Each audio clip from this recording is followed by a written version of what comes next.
Months passed. David kept his promise. He worked hard at the shelter, saving every penny. He took Hope to school every morning, watching her grow stronger, healthier. And every night, he thought of Morgan Freeman's words. When you get back on your feet, help someone else. One rainy evening, David walked home from work when he saw a man sitting in the cold. The man looked lost, defeated, the same way David had once felt. David hesitated. Then, he knelt down. "Hey man, you need a meal?" The man looked up, startled. His eyes were filled with exhaustion. David reached into his pocket, pulled out a few bills. "There's a diner down the street. Go get something warm." The man's lips trembled. Why are you helping me?" David smiled. "Because someone once helped me when I didn't deserve it." The man's eyes filled with tears. He took the money, whispered a shaky "thank you," and walked toward the diner. David watched him go, his heart full. This was what Morgan Freeman had meant. This was how you changed the world. One act of kindness at a time. One evening, as David was tucking Hope into bed, there was a knock at the door. He opened it and froze. Morgan Freeman stood there smiling. "Thought I'd check in," he said. David grinned. "Come in." Morgan stepped inside, looking around. "Nice place." David chuckled. "It's small, but it's home." Morgan nodded. "That's what matters." They sat at the table, a comfortable silence between them. Then Morgan leaned forward. "I heard you helped a man the other night." David's eyes widened. "How did you?" Morgan chuckled. "Let's just say, I keep my ears open." David exhaled. "I just did what you told me to do." Morgan's voice softened. "And that's why I'm here." David frowned. "What do you mean?" Morgan took a deep breath. "I want to help more people, but I can't do it alone." David's heart pounded. "What are you saying?" Morgan smiled. "I want you to run a program. A second chance home. For people like you." David's breath hitched. A second chance. For others. Tears welled up in his eyes. "You really believe in me?" Morgan Freeman's voice was steady. "I always have." The grand opening of the Hope Freeman Second Chance Center was packed. Reporters, city officials, and everyday people gathered to see what one act of kindness had built. David stood at the podium, nervous but ready. He looked out into the crowd and saw Morgan Freeman sitting in the front row, smiling. David took a deep breath. "I used to think life was against me," he began. "I thought kindness was something people like me didn't deserve." He swallowed hard. "But one man showed me different. One man didn't see a thief. He saw a broken person who just needed a second chance." David looked at Hope, who was beaming with pride. "And now, I want to do the same for others." The audience erupted into applause. Morgan stood and walked to David, placing a hand on his shoulder. "You did it, son," he said softly. David wiped a tear from his cheek. "No," he whispered. "We did." Hope squeezed his hand. And in that moment, David knew his life had truly changed. Not just for himself, but for everyone who needed hope. A message for you, my dear viewer. Did this story touch your heart? Did it remind you that kindness can change the world? If it did, please like this video, comment below with your thoughts, and most importantly, subscribe to my channel for more emotional and powerful stories like this. Let's spread kindness together, because sometimes one act of goodness can change a life forever. Thank you for watching. David stared at Morgan Freeman, his breath caught in his throat. "When you get back on your feet, help someone else," Morgan had said. David nodded, but deep down he wondered, how? He had spent so long fighting just to survive. Could he really change his life? Hope rubbed her sleepy eyes. "Daddy?" David turned to her and smiled. "Good morning, sweetheart." She blinked, looking around. "Where are we?" Morgan chuckled. "Somewhere better." At that moment, Charles, Morgan's bodyguard walked in. "Sir, everything's ready." Morgan turned to David. "I have a friend. He runs a shelter, but not just any shelter. He helps people get back on their feet. A job, a home, a fresh start." David's heart pounded. "A fresh start?" Morgan nodded. "But it's up to you." Tears welled up in David's eyes. He looked at Hope, then back at Morgan. "You don't even know me," David whispered. "Why would you do this?" Morgan's voice was steady. "Because kindness isn't about knowing someone, it's about believing in them." David let out a shaky breath. Maybe, just maybe, he had been given a second chance. The car ride was silent. David stared out the window as they drove through the city, his thoughts racing. Hope was curled up beside him, holding onto his arm. She had never looked so peaceful. Morgan Freeman sat across from them, watching, waiting. Finally, David spoke. "What if I fail?" Morgan's deep voice was calm. "Then you try again." David shook his head. "I don't know how to be anything but this." Morgan leaned forward. "Do you love your daughter?" David's eyes flashed. "More than anything." "Then you already know how to be more." David swallowed hard. He had spent so long being beaten down by life that he had forgotten what it meant to fight for something. The car slowed, pulling up to a small but clean apartment building. Charles opened the door. Morgan gestured toward it. "A place to stay, a job interview tomorrow, a chance." David's throat tightened. I don't deserve this." Morgan's voice softened. "Deserving has nothing to do with it." David gripped Hope's tiny hand. This was it. A new beginning. But was he strong enough to take it? That night, David sat on the edge of his new bed, staring at the floor. Hope was asleep beside him, her small breaths steady and peaceful. He hadn't seen her this comfortable in months. A knock at the door made him jump. He opened it to find Morgan standing there. "I just came to check on you," Morgan said. David exhaled. "I don't know how to thank you." Morgan smiled. "You will." David frowned. "How?" Morgan placed a gentle hand on his shoulder. "By keeping your promise." David swallowed. "When you get back on your feet," Morgan repeated, "help someone else." David thought of the people he had passed on the streets, the faces he had ignored in his own pain. For the first time he saw them differently, and in that moment, he understood. This wasn't just about him anymore. It was about the next person who needed saving. Tears burned in his eyes as he nodded. "I will." Morgan Freeman smiled. "Good," he said. "Then I've done my job." Morgan Freeman sat beside the little girl, his deep voice calm but filled with something heavier. Understanding. "What's your name, sweetheart?" he asked gently. She gave a weak smile. "Hope." Morgan's lips curled slightly. "That's a good name." David sat on the floor beside them, his face buried in his hands. "She hasn't eaten since yesterday. The shelter ran out of food. I was supposed to bring her something, but I just..." His voice cracked. "I couldn't carry her anymore." Morgan nodded slowly as if every word made sense in a way no one else had understood. Then he reached into his pocket and pulled out his phone. "Charles," he said, "get food, a lot of it, and bring a doctor." David's head snapped up. You don't have to do that." Morgan Freeman smiled at him, but there was no amusement in his eyes, only warmth. "I know." David opened his mouth, but no words came. For years, he had begged, pleaded, prayed for a miracle.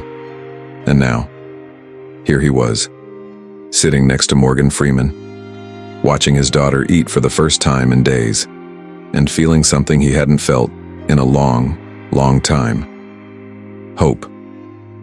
As Hope slowly ate, her small hands clutching the sandwich Charles had brought, Morgan Freeman leaned back in his chair. David looked at him hesitant. "Why are you doing this?" Morgan exhaled deeply. "Because once, a long time ago, Someone helped me when I didn't deserve it. David's brow furrowed. You? Morgan nodded. I wasn't always Morgan Freeman. He gave a small smile. I was just a kid, working as a radar technician in the Air Force. I had no money, no future. I almost gave up. David listened, wide-eyed. One day a stranger helped me.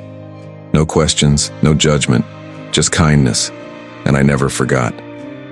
Morgan's eyes darkened. Life is hard, son, but it's harder when people forget how to care. David's breath hitched. No one had ever spoken to him like this. He wiped his eyes. I just wanted to do right by her. He glanced at Hope, who was now half asleep in Morgan's chair. Morgan nodded. Then let's make sure you can. David's heart pounded. Did that mean what he thought it meant? The next morning, David woke up to the smell of fresh bread. His eyes fluttered open, confusion setting in. He wasn't on the streets. He wasn't in the cold. He was in a warm bed, in a quiet, sunlit room. Hope was curled up beside him, sleeping peacefully. And across the room, sitting in a chair with a cup of coffee in hand, Morgan Freeman. David sat up too fast, his head spinning. Where are we? Morgan sipped his coffee. Someplace safe. David's eyes darted around the room. Soft sheets, clean clothes, food on a nearby tray. I don't understand. Morgan leaned forward. I made a few calls. He smiled. You're not alone anymore, son. David's chest ached. The kindness felt too heavy to bear. He swallowed hard. I don't know how to thank you. Morgan chuckled, his deep voice steady. You don't need to. Then he looked at Hope, who was now stirring awake. But I do need you to promise me something. David swallowed. Anything. Morgan's eyes were serious. When you get back on your feet, help someone else. David's throat tightened, and for the first time in years, he truly believed he could. David sat frozen in the wheelchair, staring at Morgan Freeman. He had expected yelling, anger, maybe even the police, but Morgan's eyes held none of that. Son, Morgan said softly, I've lived a long time. I've seen people take things out of greed, but I've also seen people take things out of pain. Which one are you? David looked down, his fingers gripping the armrests. Pain. It had been his only companion for years. He took a deep breath, his voice shaking. I didn't steal this for fun. I didn't even steal it for me. Morgan's brows lifted slightly, but he stayed silent, letting David speak. My daughter, David's voice cracked. She's sick. She's just a kid, and we've been on the streets for months. She can't walk, and I couldn't carry her anymore. A tear slipped down his cheek. I just wanted to find her a chair. Silence. Morgan's face didn't change, but his eyes softened. Then, after a long pause, he simply said, Where is she? David's breath hitched. Could he really trust this man? David's hands trembled as he pointed down the street. She's in a shelter, a few blocks away. I was supposed to bring her food, but I couldn't carry her anymore. Morgan nodded, his face calm, thoughtful. Then he did something unexpected. He turned to his bodyguard. Charles, get the car. David blinked. Well, what? Morgan smiled, the kind of smile that felt warm, like an old friend. We're going to see your daughter. David's heart pounded. But I stole from you. Morgan shrugged. And I'm still standing. David swallowed hard. No one had ever shown him kindness like this. The car arrived moments later, sleek and black with tinted windows. Charles opened the door, his face serious. He clearly didn't agree with this decision, but Morgan Freeman wasn't a man who could be argued with. David hesitated. Could he trust this?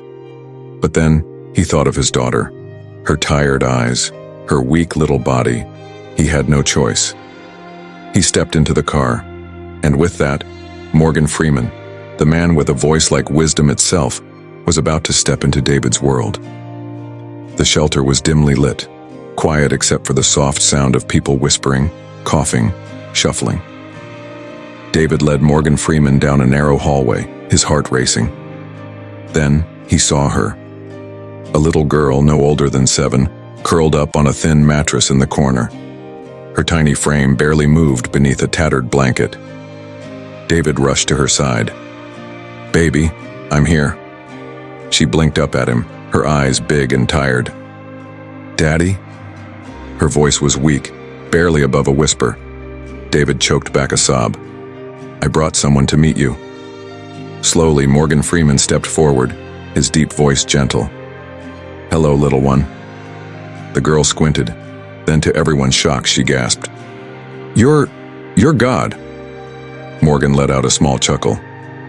"I've played him a few times." The girl's lip quivered. "Daddy says God helps people who have no hope." Morgan kneeled beside her. "Your daddy is right." Tears welled up in David's eyes. And for the first time in a long, long time, he felt hope again. But what would happen now? Would Morgan Freeman really help them? Or was this kindness only temporary? David sat in the stolen wheelchair, his head hanging low. His hands gripped the armrests tightly, his fingers trembling. He had never meant for things to go this way. The city lights flickered above him, but they didn't bring him comfort. He stared at his reflection in a puddle beneath him. He looked like a ghost of a man, thin, tired, broken. David used to have everything, a family, a job, a home. But that was before life stripped it all away. Before the accident. Before the medical bills. Before his little girl looked up at him one night and asked, "Daddy, when are we going home?" David swallowed hard. He had promised her they would find a way. But that was a lie. And now? He had stolen a wheelchair from Morgan Freeman. Not just any man. A man known for wisdom, for kindness. And David had taken from him like a common thief. He shook his head. He wasn't a thief. He was just desperate. But would the world understand that? And most of all, would Morgan Freeman? Back in the square, Morgan Freeman sat still, his wise eyes scanning the crowd. His bodyguards were tense. One of them, a large man named Charles, spoke into his earpiece. "We're tracking him, sir. We'll have your chair back in minutes." But Morgan raised a hand. "No need for force," he said calmly. "Not yet." Charles frowned. "Sir, this is your chair." Morgan sighed. "And yet, I'm still sitting." The old woman beside him chuckled through her tears. "You always did see the world differently." Morgan looked at her. Experience does that to a man. The crowd was restless. They wanted action. They want justice. But Morgan only wanted to understand. He turned to the young boy still standing beside him. "You asked why he took it?" The boy nodded. Morgan smiled gently. "Sometimes, son, people don't steal to hurt others. They steal because they are hurting themselves." The boy's eyes widened. He had never thought of it that way. Neither had most of the people watching. A moment later, Charles got a message in his earpiece. "We found the guy, sir." Morgan took a deep breath. "Then let's go see what kind of man he really is." David had his head buried in his hands when he heard footsteps. Slow, calm footsteps. He looked up. And there, standing before him, was Morgan Freeman himself. David's breath caught in his throat. He wanted to run, but he had nowhere to go. Morgan studied him for a long moment. Then, in his deep, familiar voice, he said something David never expected. "You look like a man who's been carrying too much for too long." David's chest tightened. He had prepared for anger, for police, for punishment. But not this. Not kindness. His lips quivered. I didn't mean..." Morgan Freeman walked closer, his presence strong yet gentle. "Tell me, son, why did you take my chair?" David looked away, ashamed. "Because I needed to sit." Silence. Then, to David's shock, Morgan smiled. "Well," he said, nodding, "that's the most honest answer I've heard in a long time." David swallowed hard. Tears burned in his eyes. For the first time in years, someone had truly seen him. But what would happen next? Would Morgan forgive him? Or was this the end of the road? San Francisco never sleeps, and neither do the unexpected moments that shake the city. On a cold morning in the middle of Union Square, something happened that left people frozen in shock. A man, dressed in a dark hoodie, sprinted through the crowd, but he wasn't running for his life. He was pushing a wheelchair, and not just any wheelchair. This one belonged to a frail old man, his hands trembling as he reached out in vain. "Stop him! Someone stop him!" an onlooker screamed. But no one moved. They were too stunned to believe what they had just seen. A wheelchair? Who steals a wheelchair? The old man, now helpless on the pavement, groaned in pain. His wrinkled face was tight with sadness. His name? Morgan Freeman. Yes, that Morgan Freeman. The man who played God, the voice that soothed millions, the wisdom of an era. Yet here he was, robbed of his very ability to move. A young woman rushed to his side. "Sir, are you hurt?" she asked, tears already in her eyes. Morgan sighed. "Hurt? No. But my faith in people just took a heavy hit." The crowd murmured, the horror sinking in. Why would someone do this? Who was behind it? And most importantly, how would Morgan Freeman get his stolen chair back? The story had just begun. The crowd swelled, but nobody knew what to do. Some pulled out their phones, recording the moment, whispering in disbelief. Morgan Freeman sat there, his body tired but his mind sharp. He had lived for 86 years, seen the worst of humanity, and still believed in kindness. But this was beyond words. A boy no older than 10 approached him with wide eyes. "Mr. Freeman, sir, why did he take your chair?" Morgan smiled, but his voice was heavy. "Because some people take what they don't understand, and others take because they've already lost too much." A tear slipped down the boy's cheek. "That's not fair." "No," Morgan whispered. "It never is." Meanwhile, in the distance, the thief was getting away, shoving past people, his grip tight on the stolen chair. He wasn't laughing, he wasn't celebrating. His eyes were filled with something else, desperation. Back at the scene, an elderly woman clutched her heart, watching Morgan sit there, helpless. "We have to help him," she whispered. A man in a leather jacket nodded. "I'll go after that thief." But Morgan lifted a hand, stopping him. "No," he said, his voice deep and calm. "Not yet." The crowd gasped. Not yet? But why? What did Morgan Freeman know that they didn't? Down the street, the wheelchair thief turned into a dark alley, his breath ragged, his hands shaking. He pushed the chair against the brick wall, panting as he held his chest. A police siren blared in the distance, but he didn't run. He simply sat in the chair, and then he wept. Back at the scene, Morgan Freeman rubbed his hands together, deep in thought. The old woman beside him asked, "Why aren't you angry?" Morgan chuckled, shaking his head.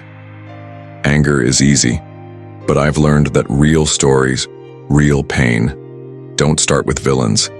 They start with broken people." The crowd listened, holding their breath. A few blocks away, the thief wiped his tears. His name was David. No one knew him, no one saw him, until today. But who was David? And why did he steal Morgan Freeman's wheelchair? Morgan Freeman wasn't rushing justice. He was waiting for answers. And soon, the world would understand why.